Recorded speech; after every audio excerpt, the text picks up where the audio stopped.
Welcome back, folks. Nash Taters here. So today I want to talk about something that perhaps is related to quite a few of the topics that we've been discussing before. Longevity of the game, future collaborations, raids. The topic at hand is burning out. I think we reached a point where we're almost 3 months into the game. There's a lot of stuff to do in this game, and they're going to keep bringing more stuff to the game. I think hopefully people are pacing themselves. Just this weekend, I did quite a bit of farming. I was really trying to get the jobs up on several of my characters. And I keep emphasizing this. Like, one of the biggest problems with this game is farming job items. These things are pretty hard to get. Like, once you get to the point where you can access your character to limit break 5, you need 10 for job 12, 20 for job 13, and 40 for job 14. So therefore you're gonna need 70 per job, and that's 210 just for these red/pink special elemental crystal things for the character to get their job, get them to job 15. That's really tedious because for those of you that have been doing this, you know you can only get it from the lightning chambers. So, and generally the drops is like 1, and on good run maybe you get 2.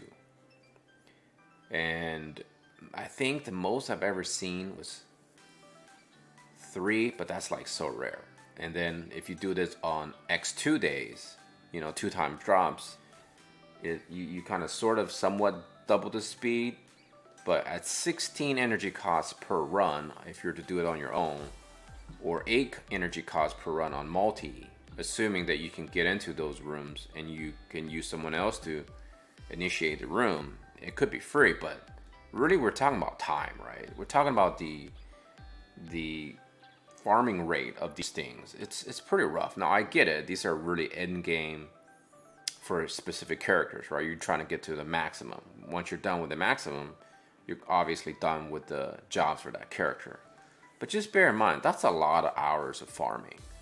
And then we also talked about these things, specifically the red/pink ones of these memories. Oh my gosh, like I've been farming for a month now, and I still cannot finish my 99 Orlando on my main account. I can't do it.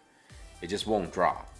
These samurai things just will not drop. I've done at least 5 to 15 runs a day for the last 30 days. And I've been hardcore farming it on, I believe, Saturdays where there's 2x drop. Just no luck. Either it's bad luck or it's just the percentage is really low. And that's why I was talking about potentially going to the mock shop to buy the red ones. Use 2,000 of your friendship medals or 2,000 of your guild medals.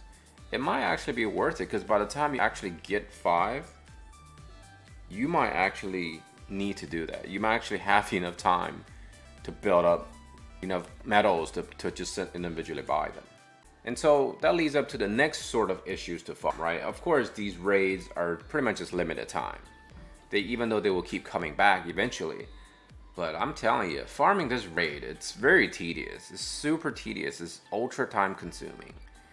And I'm kind of like, I'm really just evaluating, is it truly worth farming raids, right? The rewards, in my opinion, if all you did for a whole week, that's all you did, just imagine how many man hours you're actually going to spend. As much as I love this game, I really don't see myself, doing a full-time job of it. 40 hours a week farming stuff, that seems a bit over the top. Like, especially given the history of gacha games, a lot of people pretty much just quit after a while because of the fact that they're burning out, right? You really want to pace yourself. Like, this ring, it's nice, but is it truly worth grinding literally 8 to 10 hours a day for it? In my opinion, is no. Like right now, I think all I'm really gonna do is just get 1 rainbow fragment of thought. That's pretty much all I'm gonna go for. Either that, I'm just gonna go for 1 ring and then 1 rock. Cause just no way. I just don't see how people are doing this. It's very tedious. I think the event Threat to the West Rondo, it was much easier to grind these medals. My strong recommendation is pace yourself.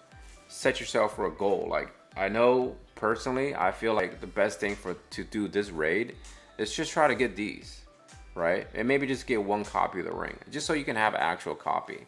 And these other things are probably more important anyways. But if you look at the amount of grind it takes to get one, it's pretty rough. And it's so easy to get these medals here, but yet they don't give us anything good other than just one of each.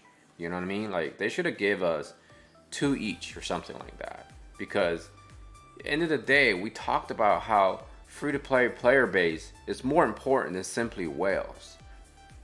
The amount of sheer players in this game, if they hit the ads every day, will probably generate more revenue than simply whales spending, a few $1,000s, right? Because a marketing perspective, that makes way more sense. And on top of it, you have to farm other things, right? You have to farm shards of your characters in terms of, spending your gems to get those. And then you have to farm events, right? Because these events, they give you every 2 weeks. They're pretty good. Now, I love farming. I actually really enjoy farming. But even I set myself a limit every day. Like, I don't play more than, say, a few hours a day on this game. And even though this is my main game that I play and make content on, I also tell myself it's not worth killing myself to farm for items in this game that potentially can have no relevance a couple of weeks or a month down the road, or it's just simply not worth the time. For those of you who seen some of my previous videos, when you're entering duels/arena, you cannot reach the top 1,000 because those are reserved for whales. So if you're just playing this casually, free to play, or you're trying to be hardcore but you don't want to spend any money, you're never going to reach a certain point like some of the people who just drop money. You're just simply not going to be able to do it. On top of it, you have to ask yourself, do you really have that time to allocate to this game to make yourself be top of anything? Like, at the end of the day, is it really worth it, right? The question always going to be, is it truly worth the time invested? You can spend that time doing other things, right? Right? Exercising, hanging out with your friends, or whatever the case is. Bottom line is, you truly individually need to ask yourself, is it worth doing some of the things in this game? I'm not discouraging people from not playing the game. That's not the point. The point is, I just don't want people to be burnt out on this game. Because I feel like the more player base we have, the more quality this game will become.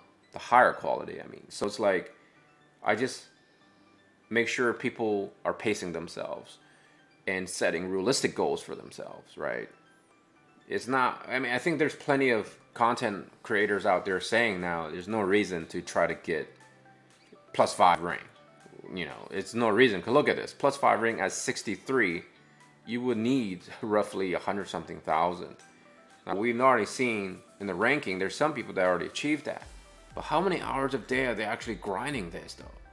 Like, if they're a whale and they're doing this so they can be like maintaining their top ranking in arena/PvP, great. But they were there anyways. And that's what I was talking about before, diminishing returns.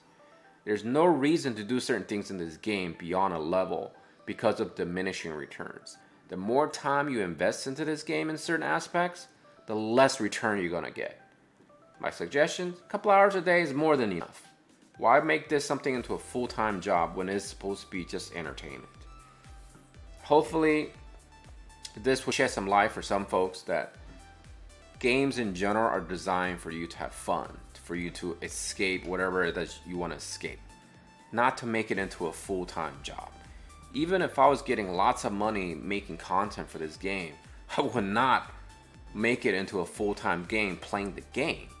It's a full-time job to create content, but not a full-time job to play the actual game. Hopefully that kind of create a new topic of conversation from y'all.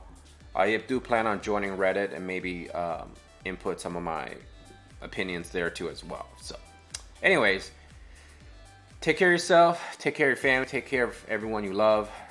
Remember, if you want to support me, hit that subscribe button. I'm trying to reach 100 subscribers. hopefully by end of this month, and then we can do more reviews of myself. So until next time, Nash Taters out.